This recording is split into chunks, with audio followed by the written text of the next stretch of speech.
Bienvenue à l'esprit de Jung. Avez-vous déjà remarqué comment certaines personnes semblent habiter nos pensées bien après leur départ de notre vie? Comment, malgré tous nos efforts pour passer à autre chose, leur présence persiste dans notre esprit comme une mélodie qui refuse de s'effacer? Ce phénomène, que nous avons tous vécu à un moment ou à un autre, n'est pas simplement une faiblesse émotionnelle ou un manque de volonté. C'est quelque chose de bien plus profond, de plus mystérieux. Carl Jung, l'un des plus grands psychologues de l'histoire, nous offre une perspective révolutionnaire sur cette expérience universelle. Aujourd'hui, nous allons explorer ensemble les méandres de l'âme humaine, comprendre pourquoi certaines connexions transcendent le temps et l'espace, et découvrir comment transformer cette apparente obsession en une opportunité de croissance personnelle extraordinaire. Si vous vous sentez touché par ces mots, si quelque chose résonne en vous, alors ce message vous est destiné. Préparez-vous à un voyage au cœur de votre propre psyché.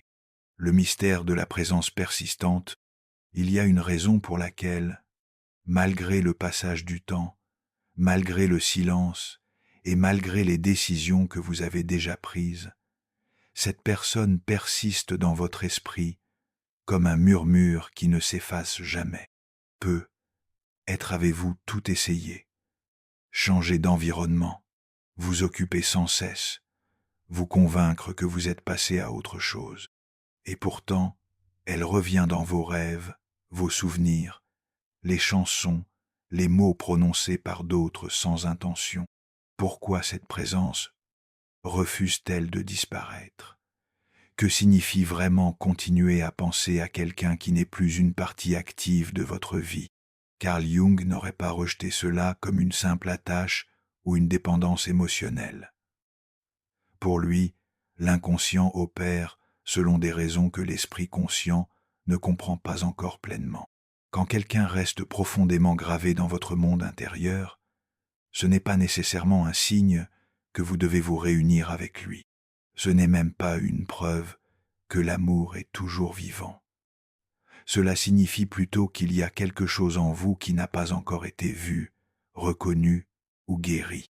Quelque chose que cette personne est venue révéler, le miroir de l'âme. Jung enseignait que nos relations ne sont pas dues au hasard. Chaque personne qui entre dans notre vie, surtout celle qui laisse une empreinte émotionnelle profonde, remplit une fonction psychique cruciale. Elles agissent comme des miroirs sacrés, reflétant ce que nous n'avons pas encore reconnu en nous-mêmes. Cette présence mentale persistante peut avoir peu à voir avec la personne elle-même, et davantage avec ce qu'elle représentait dans votre parcours intérieur. Peut-être a-t-elle déclenché une vieille blessure enfouie. Peut-être incarné une image inconsciente que vous portez depuis l'enfance, ou servi de catalyseur pour un éveil intérieur que vous n'avez pas encore pleinement compris. Écoutez bien ceci. Penser constamment à quelqu'un n'est pas nécessairement un signe d'amour non résolu, mais d'un processus intérieur inachevé. L'esprit, lorsqu'il ne comprend pas pleinement une expérience, la répète. Il la répète pour la comprendre, pour guérir. Et tant que la leçon reste non intégrée, elle reviendra. Jung l'a dit avec une clarté saisissante. Ce que vous ne rendez pas conscient se manifestera dans votre vie comme le destin. L'art de l'écoute intérieure, au lieu de lutter contre ces pensées comme un ennemi, choisissez de les écouter, non pas par nostalgie ou désir, mais avec une curiosité profonde et bienveillante. Quelle partie de vous cette personne a-t-elle activée? Quelle blessure ancienne a-t-elle touchée? Quelles émotions vous a-t-elle forcé à confronter? Car, si vous pensez constamment à quelqu'un, ce n'est pas lui qui réclame votre attention, c'est une partie de vous-même qui a été illuminée par cette relation et qui demande maintenant à être comprise, intégrée, guérie. Parfois, l'esprit insiste parce que quelque chose en vous reste inachevé. Ce travail inachevé n'est pas à l'extérieur, ni avec l'autre personne, il est en vous. C'est là que commence le véritable travail de transformation intérieure. La vérité sur l'attachement, il ne s'agit pas de couper les liens de force ou de prétendre qu'ils n'ont jamais existé. Il s'agit de faire face à la vérité émotionnelle qu'ils ont laissée derrière eux. Tant que vous continuez à fuir cette vérité, elle continuera à vous poursuivre comme une ombre. Jung expliquait que lorsqu'une expérience émotionnelle intense n'est pas pleinement intégrée, elle devient un nœud énergétique dans votre psyché, un nœud qui influence vos décisions, vos relations futures et même votre estime de soi. C'est pourquoi, lorsque vous pensez à cette personne, vous ne revivez pas simplement le passé par faiblesse. Vous revisitez quelque chose de non résolu, quelque chose qui attend encore d'être démêlé, non pas avec rejet, mais avec compassion. Écoutez-moi bien, vous n'êtes pas fou, vous n'êtes pas brisé, vous n'êtes pas faible de penser encore à quelqu'un. Vous êtes profondément humain, et vous traversez l'un des processus les plus sacrés qu'une âme puisse vivre. L'intégration d'une expérience émotionnelle qui a transformé votre existence, au-delà de l'amour. Les archétypes de l'inconscient. Souvent, nous croyons que l'amour est ce qui nous lie à quelqu'un, mais l'amour n'est pas toujours la force qui nous attache. Parfois, c'est une émotion non résolue, un besoin inconscient ou une image archétypale que nous avons projetée sans le réaliser. Selon Jung, nous n'aimons pas seulement avec le cœur, nous aimons avec toute la psyché. Et dans cette psyché se trouvent des fragments d'histoire personnelle, des désirs refoulés, des peurs que nous n'avons pas encore affrontées et des symboles universels qui nous guident vers quelque chose que nous devons apprendre sur nous-mêmes. Si vous continuez à penser à cette personne, ce n'est être pas de l'amour au sens traditionnel. Cela peut être une résonance psychique profonde, quelque chose en vous qui a répondu à quelque chose en elle. Et cette réponse cosmique n'a pas encore été pleinement comprise ou intégrée. Penser constamment à quelqu'un peut être la manifestation d'un archétype activé. Peut être représenté telle une figure de sauveur dans votre inconscient, un idéal parental, un refuge émotionnel, ou même une ombre déguisée en lumière. Le voyage de retour à soi, cette pensée constante, cette présence mentale persistante de quelqu'un qui n'est plus dans votre vie, n'est souvent pas liée à lui du tout. C'est plutôt une quête de clôture, mais pas une clôture avec lui. C'est une quête de clôture avec vous-même. Votre inconscient vous appelle à revenir au moment où tout a changé, non pas pour rester bloqué là, dedans, mais pour récupérer ce que vous avez perdu lorsque vous vous êtes donné sans retenue. Être avez-vous sacrifié des parties essentielles de vous-même pour l'amour. Être avez-vous réduit votre voix au silence pour éviter le conflit, modifier votre nature authentique pour vous adapter à son monde, ou réprimer vos désirs les plus profonds pour maintenir une harmonie artificielle. Et même si cette personne n'est plus présente dans votre vie, l'écho de cet abandon de soi continue de résonner en vous comme une cloche brisée. Chaque fois que vous pensez à elle, votre inconscient ne désire être pas la relation elle-même, mais tente désespérément de vous rendre ce que vous avez abandonné. Il vous dit « Regarde ici, c'est là qu'un accord silencieux et destructeur a été conclu, là où vous avez cessé d'être pleinement vous-même. La résistance à la croissance, penser à quelqu'un, n'est pas toujours une question de nostalgie romantique. Parfois, c'est une forme subtile de résistance à la croissance, car grandir exige d'accepter que, aussi significative que cette histoire ait été, elle a déjà rempli son rôle cosmique dans votre évolution, et c'est là que réside le conflit titanesque entre le conscient et l'inconscient. Votre esprit rationnel comprend qu'il est temps d'avancer, mais votre inconscient cherche encore à comprendre, à intégrer, à donner un sens. Il ne veut pas simplement oublier, il veut transformer l'expérience en sagesse.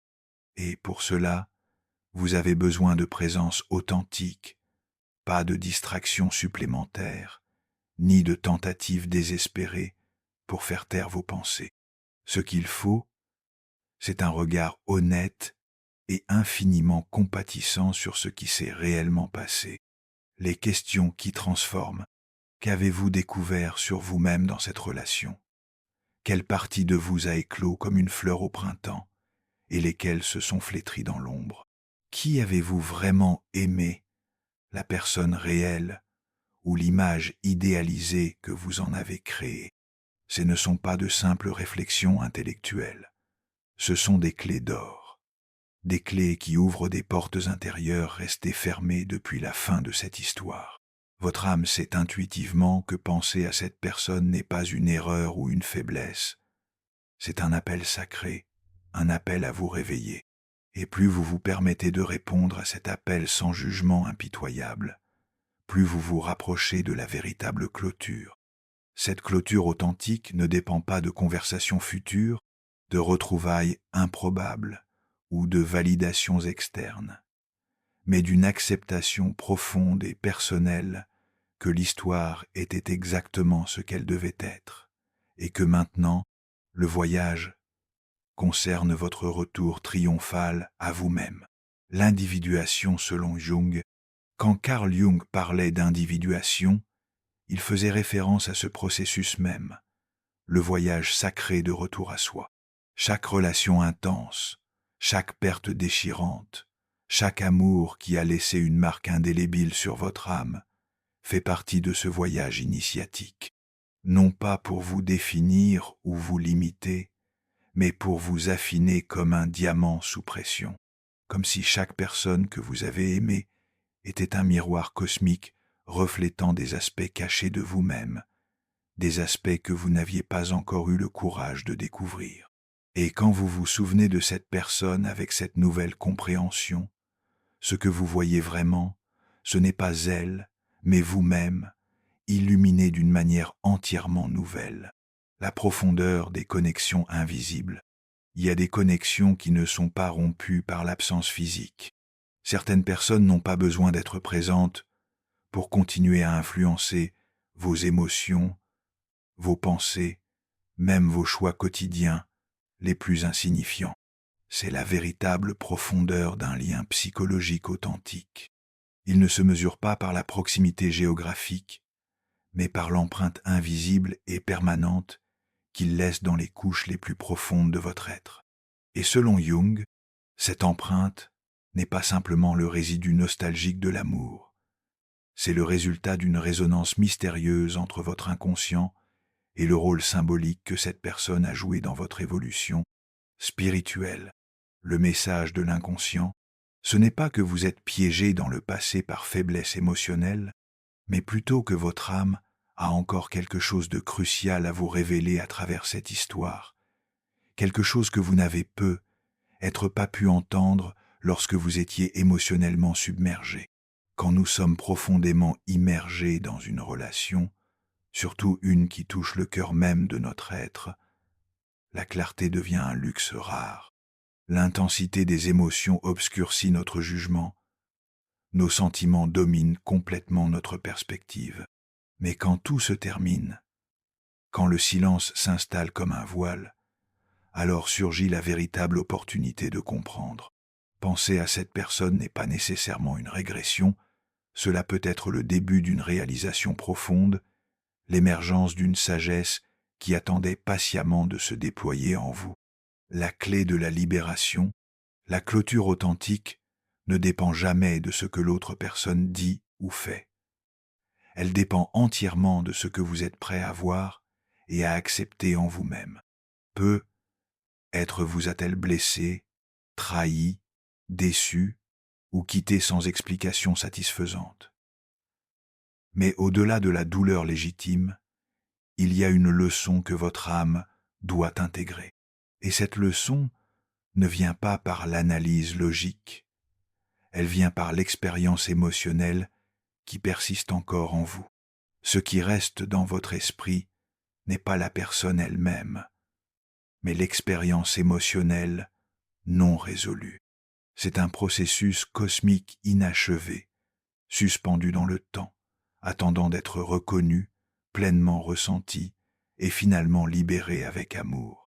Le plus souvent, ce que nous avons du mal à lâcher, ce n'est pas la personne, c'est la version de nous-mêmes qui a émergé en sa présence.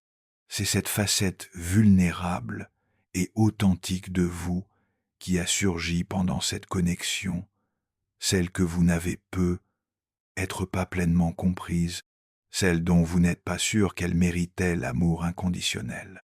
La guérison, par l'acceptation, Jung a dit, ce à quoi vous résistez persiste.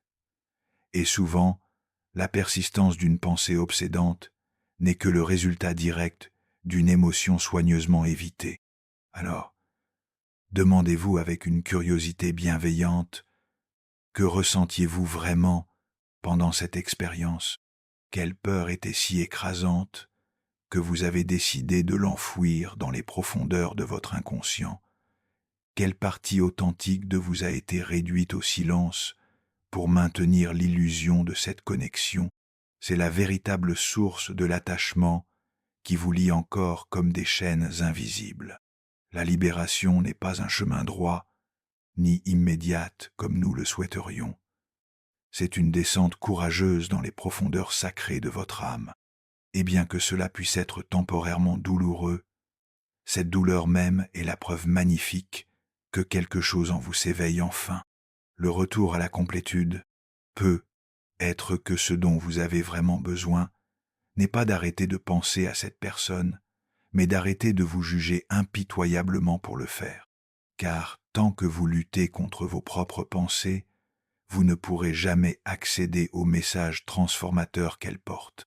Et ce message est la clé dorée de votre croissance, de votre guérison profonde et de votre transformation alchimique. Votre inconscient vous guide vers quelque chose de bien plus grand, non pas vers le retour improbable de cette personne, mais vers votre propre retour triomphal à vous-même, vers cet endroit sacré où vous vous sentez entier sans avoir besoin de validation externe, où vous pouvez aimer sans attachement destructeur, où vous pouvez vous souvenir sans douleur paralysante. L'alchimie de la transformation. Jung expliquait que chaque lien profond dans nos vies active une dimension intérieure, une couche cachée de notre psyché qui reste souvent dormante, jusqu'à ce qu'une connexion authentique l'éveille comme un volcan endormi. Quand quelqu'un vous manque profondément, ce n'est pas seulement sa présence physique qui vous manque, c'est la version extraordinaire de vous-même qui existait lorsque vous étiez avec elle. Peut-être étiez-vous plus vulnérable, plus ouvert, plus connecté à vos émotions authentiques, ou peut-être, dans ce lien, vous êtes-vous perdu, sacrifiant des parties essentielles de votre essence pour maintenir l'illusion fragile d'unité. Dans les deux cas, penser à cette personne, au fond le plus profond, c'est penser à une partie de vous-même qui doit être secourue, comprise et embrassée avec un amour inconditionnel. La sagesse de l'inconscient, votre inconscient travaille constamment comme un alchimiste invisible à rétablir l'équilibre en vous. Ce n'est pas votre ennemi cherchant à vous faire souffrir. Au contraire, il utilise tous les outils à sa disposition, rêves symboliques, pensées récurrentes, émotions inattendues, pour vous guider patiemment vers l'intégration complète. Si une personne apparaît fréquemment dans votre paysage mental, c'est parce qu'il y a une histoire émotionnelle non résolue en vous qui n'a pas encore été pleinement traitée, pas par la logique froide, mais par le symbolisme vivant. Selon Jung, la guérison véritable n'est pas un processus purement rationnel. C'est une alchimie intérieure mystérieuse, une transformation inconsciente qui ne se produit que lorsque vous permettez courageusement à l'inconnu en vous de devenir enfin conscient. La gratitude transformatrice. Cette alchimie sacrée ne peut être précipitée ou forcée. Elle exige du calme profond, de l'introspection authentique et la capacité rare d'apprécier la signification cosmique de ce que vous avez vécu, non pas depuis un lieu de culpabilité ou de désir nostalgique, mais depuis la gratitude pure. Gratitude non pas pour ce qui a été perdu, mais pour ce qui a été appris, car chaque connexion qui laisse une marque indélébile sur nous porte en elle une graine de transformation divine, même si pour l'instant tout ce que vous percevez est de la douleur ou de la confusion. Enfoui dans cette expérience apparemment douloureuse se trouve un élément absolument essentiel de votre éveil spirituel, la véritable clôture. Le but ultime n'est pas d'effacer le souvenir comme s'il n'avait jamais existé, mais de libérer le poids émotionnel qu'il porte.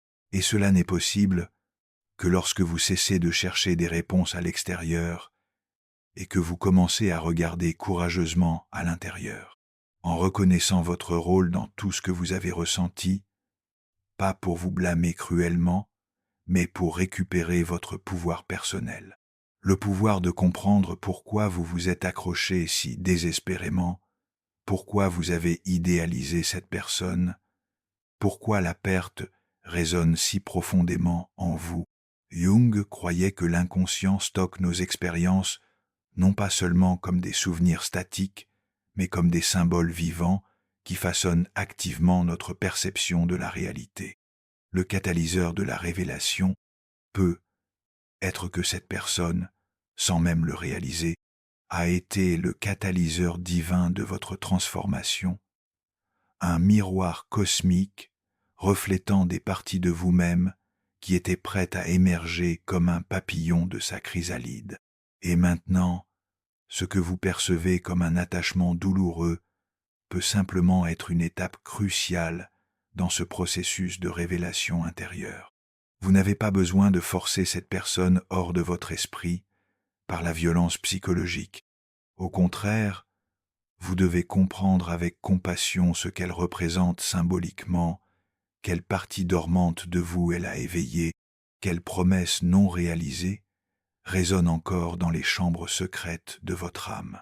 Ce n'est qu'alors que vous pourrez tourner la page sans sentir que quelque chose d'essentiel reste tragiquement inachevé. L'amour véritable, il ne s'agit pas d'oublier par force, il s'agit de clore le chapitre depuis le cœur ouvert. Et la véritable clôture se produit lorsque vous reconnaissez cette vérité libératrice. L'amour authentique ne prend pas toujours la forme de la permanence. Parfois, l'amour vient pour nous révéler quelque chose de crucial sur nous-mêmes, puis il s'en va gracieusement. Lorsque nous échouons à accepter cette réalité cosmique, l'âme reste piégée dans une attente sans fin qui ne mène absolument nulle part. La résolution intérieure, votre esprit brillant n'est pas le problème. Vos émotions profondes ne sont pas le problème. Le véritable conflit surgit uniquement lorsque vous essayez de forcer l'oubli sans avoir d'abord achevé la compréhension. Et c'est là que Jung nous invite à aller plus loin, à cesser de chercher des solutions externes et à entamer un dialogue sacré avec cette partie blessée de nous-mêmes qui aspire encore à être vue, entendue et aimée inconditionnellement, car c'est la seule façon authentique pour que l'image de cette personne cesse de vous hanter comme un fantôme, non pas parce que vous l'avez brutalement effacée, mais parce qu'elle n'a plus rien d'essentiel à vous enseigner. La sagesse de l'âme. Selon Carl Jung, l'âme possède sa propre intelligence ancienne, une sagesse millénaire qui ne suit pas les règles strictes de la logique ou la progression linéaire du temps. Au contraire, elle se déplace gracieusement à travers des symboles puissants, des images archétypales et des expériences chargées d'émotions transformatrices. Si votre âme continue de revenir à une certaine personne, comme un fleuve vers la mer, c'est parce que quelque chose de profondément significatif s'est produit là, bas, quelque chose qui doit être récupéré, non pas pour revenir en arrière, mais pour réclamer une partie précieuse de vous-même que vous n'avez pas encore pleinement intégrée. L'opportunité dans la perte. Jung croyait fermement que chaque perte authentique est aussi une opportunité divine, une invitation cosmique à voir ce vide non pas comme une punition cruelle, mais comme un terrain fertile où quelque chose de magnifique peut pousser.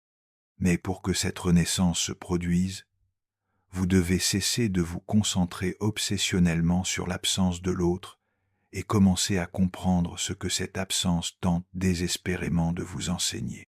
Il ne s'agit pas de remplir cet espace sacré avec des distractions superficielles, de vous endurcir émotionnellement ou de prétendre que rien de significatif ne s'est passé. Il s'agit de descendre courageusement dans cet endroit où ça fait encore mal, avec la volonté authentique de comprendre la transformation de la douleur, car lorsque vous osez regarder la douleur avec une conscience éveillée, elle cesse magiquement de vous contrôler. Elle ne vous définit plus. Au contraire, elle devient un portail doré vers quelque chose de bien plus profond et transformateur. Jung enseignait que c'est précisément dans les moments de crise que l'âme a l'opportunité extraordinaire de s'élargir. Et cette envie mentale persistante de revenir à quelqu'un peut être votre crise intérieure vous poussant vers une croissance sans précédent.